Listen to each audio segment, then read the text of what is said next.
1980-കളിൽ തെന്നിന്ത്യൻ സിനിമാ ലോകത്ത് നിറഞ്ഞു നിന്ന നടിയാണ് ഗൗതമി.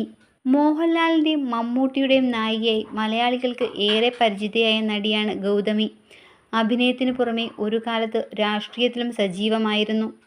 എന്നാൽ ഇപ്പോൾ രാഷ്ട്രീയമെല്ലാം വിട്ടു മികച്ച റോളുകളിലൂടെ സിനിമയിൽ കൂടുതൽ സജീവമായിരിക്കുകയാണ്. അടുത്തിടെ നൽകിയ അഭിമുഖത്തിൽ ഗൗതമി മകൾ സുബ്ബലക്ഷ്മിയെക്കുറിച്ച് വാചാലയായിരുന്നു. 1998-ലാണ് ഗൗതമിയുടെയും ബിസിനസ്സുകാരനായ സന്ദീപ് ഭട്ടിയുടെയും വിവാഹം കഴിഞ്ഞത്. 1 വർഷം മാത്രം ആയുസ്സുണ്ടായിരുന്ന ആ വിവാഹബന്ധത്തിൽ നിന്നാണ് ഗൗതമിക്ക് സുബ്ബലക്ഷ്മി എന്ന മകളെ കിട്ടിയത്. പിന്നീട് മകൾക്ക് വേണ്ടി ജീവിച്ച അമ്മയായി. കമൽഹാസനുമായി 13 വർഷത്തെ ലിവിങ് ടുഗദർ റിലേഷൻഷിപ്പ് തുടർന്നിരുന്നുവെങ്കിലും അവിടെയും മകളുടെ താൽപ്പര്യങ്ങൾക്കും ഇഷ്ടങ്ങൾക്കും തന്നെയാണ് ഗൗതമി പ്രാധാന്യം നൽകിയത്. മകൾക്ക് 4 വയസ്സുള്ളപ്പോഴാണ് തനിക്ക് ക്യാൻസർ രോഗം സ്ഥിരീകരിച്ചത് എന്നും ഗൗതമി പറഞ്ഞിട്ടുണ്ട്. രോഗത്തെ ഭയന്നില്ല എങ്കിലും എനിക്കെന്തെങ്കിലും സംഭവിച്ചാൽ മകൾക്ക് ആരാണ് എന്ന ചിന്ത വല്ലാതെ അലട്ടിയിരുന്നുവത്രേ.